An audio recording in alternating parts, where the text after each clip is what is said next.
అందరికీ నమస్కారం అండి. IFMIS సైట్లో భాగంగా ఎంప్లాయీకి సంబంధించిన బేసిక్ డీటెయిల్స్లో ఎంప్లాయీ అదర్ డీటెయిల్స్ అనేటువంటి ఏ రకంగా అప్డేట్ చేయాలో క్లియర్గా మనం ఇప్పుడు తెలుసుకునేటువంటి ప్రయత్నం అయితే చేద్దాం. మీరు ముందుగా చూసుకుంటే IFMISకి సంబంధించిన అఫీషియల్ సైట్ అనేటువంటిది ఓపెన్ చేయడానికి గూగుల్ క్రోమ్లోకి వెళ్ళేసి IFMIS అనేటువంటిది క్లిక్ చేయండి. క్లిక్ చేయగానే ఈ రకంగా పైన మనకు లింక్ అనేటువంటిది వస్తుంది. దీనిపైన క్లిక్ చేసుకోగానే మనకు అఫీషియల్ సైట్ అనేటువంటిది ఓపెన్ కావడం అయితే జరుగుతుంది. ఇక్కడ చూసుకుంటే మీకు సంబంధించి DDO కోడ్ అనేటువంటిది ఎంటర్ చేయాలి. DDO గారికి సంబంధించిన పాస్వర్డ్ అనేటువంటిది ఎంటర్ చేసిన తర్వాత ఇక్కడ ఉన్నటువంటి ఈ క్యాప్చా అనేటువంటిది ఇందులో ఎంటర్ చేసేసి సైన్ ఇన్ పైన మీరు క్లిక్ చేయాలి. క్లిక్ చేసిన వెంటనే నెక్స్ట్ పేజ్లోకి అయితే వెళ్ళిపోతారు.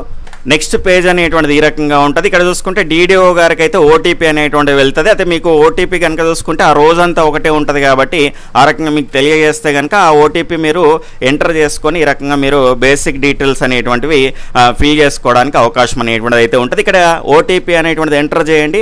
సబ్మిట్ OTP పైన క్లిక్ చేసిన వెంటనే ఇక్కడ చూసుకుంటే మనకు OTP అథెంటిఫికేషన్ సక్సెస్ఫుల్ అని వస్తుంది. దీనిపైన ఓకే పైన క్లిక్ చేయగానే మీరు అఫీషియల్ సైట్లోకి అయితే లాగిన్ అవుతారు. అంటే DDO గారి లాగిన్లో మీరు ఉన్నట్టు. ఇప్పుడు చూసుకుంటే పైన మనకు హోమ్ పేజ్లో ఈ రకమైనటువంటి 6 సెక్షన్స్ అనేటువంటివి కనిపిస్తున్నాయి కదా. ఇందులో చూసుకుంటే HR సెక్షన్ పైన మీరు క్లిక్ చేయండి. క్లిక్ చేసిన వెంటనే నెక్స్ట్ మీకు ఇక్కడ ఎంప్లాయీ మాస్టర్స్ అనేటువంటిది ఇక్కడ సైడ్కి లెఫ్ట్ సైడ్ మీకు ఈ రకంగా home, employee masters, credit bill ఈ రకంగా ఉంటుంది. ఎంప్లాయీ మాస్టర్స్ పైన క్లిక్ చేసుకోండి. క్లిక్ చేసిన వెంటనే సైడ్కి కనుక చూసుకుంటే మీకు ఈ రకమైనటువంటి ఇంటర్ఫేస్ అనేటువంటిది కనిపిస్తుంది. ఇక్కడ ఎంప్లాయీ కోడ్ పైన కోడ్ అనేటువంటిది ఈ రకంగా వచ్చేసి ఉంటుంది. మీ యొక్క ఎంప్లాయీ కోడ్ అనేటువంటిది ఎంటర్ చేసి ఇక్కడ సెర్చ్ పైన క్లిక్ చేయండి. క్లిక్ చేసిన వెంటనే మీకు ఈ రకమైనటువంటి నెక్స్ట్ ఇంటర్ఫేస్ అనేటువంటిది ఓపెన్ అవుతుంది. ఇందులో చూసుకుంటే మీకు సంబంధించి ఇక్కడ నెక్స్ట్ మీరు వ్యూ ఎడిట్ అనేటువంటి దానిపైన క్లిక్ చేయాల్సి ఉంటుంది. అయితే క్లిక్ చేసిన వెంటనే నెక్స్ట్ మీకు సంబంధించిన కంప్లీట్ డాటా అనేటువంటిది ఓపెన్ అవుతుంది. ఇవన్నీ ఏవి మీరు ఎడిట్ చేయకండి. కేవలం మన బేసిక్ డీటెయిల్స్ పైన మీరు ఇక్కడ ఈ రకమైనటువంటి ఇంటర్ఫేస్ ఓపెన్ అయిపోయిన తర్వాత ఇక్కడ బేసిక్ డీటెయిల్స్ అని ఉంది కదా, దీనిపైన మీరు క్లిక్ చేయండి. క్లిక్ చేసిన వెంటనే మనకు ఈ రకంగా మన బేసిక్ డీటెయిల్స్ అనేటువంటివి ఓపెన్ అవుతాయి. దాని కిందికి వెళ్ళండి. ఇవన్నీ కూడా మీరు ఏం టచ్ చేయకండి. కిందికి వెళ్ళిన తర్వాత చూసుకుంటే ఇక్కడ మనకు ఎంప్లాయీ అదర్ డీటెయిల్స్ అనేటువంటివి అయితే ఉంటాయి. ఇక్కడ చూసుకుంటే ఇక్కడ క్లియర్గా మనం చూడొచ్చండి. ఇక్కడ నాట్ NA అని ఉంటుంది. ఫిల్ చేయని వాళ్ళు నేను ఫిల్ చేసిన కాబట్టి ఈ రకంగా దీనికి సంబంధించినటువంటి ఫిల్లింగ్కి సంబంధించినటువంటి ఇన్ఫర్మేషన్ అనేటువంటిది మీరు చూస్తున్నారు. ఇక్కడ రిలీజియన్ ఆటోమేటిక్గా మనం ఏం సపరేట్గా ఎంటర్ చేయాల్సినటువంటి అవసరం లేదు. వచ్చినటువంటి వాటిని మాత్రం ఫిల్ చేయాలి. ఇక్కడ మీకు సంబంధించినటువంటి క్యాస్ట్, దాని తర్వాత మీ క్యాస్ట్కి సంబంధించినటువంటి సబ్ క్యాస్ట్ అనేటువంటిది వస్తుంది. ఇదంతా ఫిల్ చేయాల్సి ఉంటుంది. దాని తర్వాత మీకు సంబంధించినటువంటి నేటివ్ డిస్టిక్ అనేటువంటిది ఈ రకంగా వచ్చిన దాన్ని అయితే మీరు క్లిక్ చేసుకోవాలి. దాని తర్వాత అంటే మీ డిస్టిక్ అనేటువంటిది ఆటోమేటిక్గా అవన్నీ వస్తాయండి.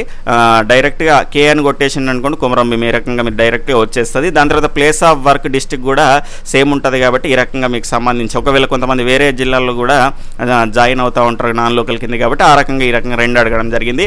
Native district, place of work district అనేటువంటిది రెండు కూడా ఈ రకంగా ఎంటర్ చేయాలి. దాని తర్వాత ప్లేస్ ఆఫ్ వర్క్కి సంబంధించినటువంటి మండల్ అవే వస్తాయండి. డైరెక్ట్గా ఈ రకంగా మనం డిస్టిక్ ఎంటర్ చేసుకోగానే మీకు సంబంధించిన మండల్ అనేటువంటిది ఇక్కడ క్లిక్ చేసుకోండి. దాని తర్వాత క్వాలిఫికేషన్ అనేటువంటిది మీకు హయ్యర్ క్వాలిఫికేషన్ ఇందులో ఉన్నటువంటి వాటిల్లో ఏది ఉంటే అది పెట్టుకోండి. ఇక్కడ నాకు సంబంధించి డిగ్రీ అనేటువంటిది ఉంది కాబట్టి నేను డిగ్రీ అనేటువంటిది పెట్టుకున్నాను. దాని తర్వాత మీకు సంబంధించిన డిజిగ్నేషన్ అనేటువంటిది సెకండరీ గ్రేడ్ టీచరా లేదంటే మిగిలినటువంటి మీ కేటగిరీ మీరు ఏ పోస్ట్ స్కూల్ అసిస్టెంట్ ఆ రకంగా మీరైతే ఎంటర్ చేయాల్సినటువంటి అవసరం అనేటువంటిది అయితే ఉంటుంది. దాని తర్వాత రికరింగ్ ఏజెన్సీ అంటే ఏ ఏజెన్సీ ద్వారా TGPSC ద్వారా మీరు భర్తీ కాబడ్డారా లేదంటే DSC ద్వారా భర్తీ కాబడ్డారా. ఇక్కడ మేము DSC ద్వారా భర్తీ కాబడ్డాం కాబట్టి DSC అనేటువంటిది ఈ రకంగా ఎంటర్ చేసుకోవడం జరిగింది. కేటగిరీకి సంబంధించి గెజిటెడా నాన్ గెజిటెడా ఈ రకంగా SGT వాళ్ళైతే నాన్ గెజిటెడ్కి సంబంధించి ఇక్కడ ఈ రకంగా ఉంటారు కాబట్టి నాన్ గెజిటెడ్ అనేటువంటిది ఎంటర్ చేయడం జరిగింది. ఈ రకంగా ఇవి చేసిన తర్వాత ఇక్కడ సేవ్ డీటెయిల్స్ ఉంది కదా, సేవ్ డీటెయిల్స్ అనేటువంటిది మీరు క్లిక్ చేసిన తర్వాత ఈ రకంగా డైరెక్ట్గా employee other details updated successfully అని వస్తుంది. ఓకే పైన మీరు క్లిక్ చేసుకోండి. అప్డేట్ అనేటువంటిది ఈ రకంగా అయిపోయిన తర్వాత మీకు క్లియర్గా చూపిస్తుంది. ఈ రకంగా అప్డేట్ అనేటువంటివి అయిపోయినటువంటివి మీరు ఈ రకంగా క్లియర్గా చూసుకోవచ్చు. ఈ రకంగా ఎంప్లాయీకి సంబంధించిన అదర్ డీటెయిల్స్ అనేటువంటివి మీరు ఎడిట్ చేసుకోవచ్చు. ఒకవేళ మీకు అవకాశం ఇస్తే కనుక చేసుకోవడానికి మన ఎంప్లాయీకి మిగతా వాటిని మాత్రం ఏవి కూడా మీరు ముట్టుకోకుండా మీకు అవసరమైనటువంటి వాళ్ళు ఏవైతే ఎడిట్ చేసుకోమన్నారో అవి మాత్రమే ఎడిట్ చేసుకునేటువంటి ప్రయత్నం అయితే చేయండి. ఈ రకంగా ఎంప్లాయీకి సంబంధించిన అదర్ డీటెయిల్స్ అనేటువంటివి ఎంప్లాయీ చేసుకోవడం మన అప్డేట్ చేసుకోవడం అనేటువంటిది ఉంటుంది.